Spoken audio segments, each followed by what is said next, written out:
এখনকার সময়ে বলেন কিংবা আগেকার সময়ের কথা বলেন, পরীক্ষার দিন সবার অবস্থা প্রায় একই রকম।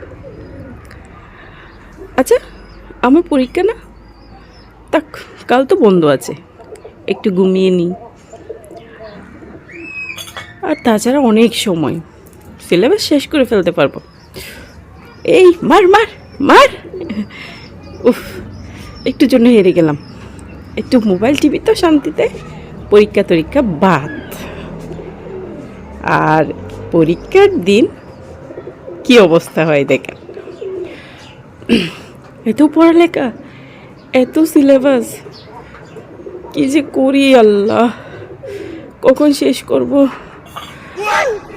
এই যে 9টা বাজে পরীক্ষা, আল্লাহ কি যে করব।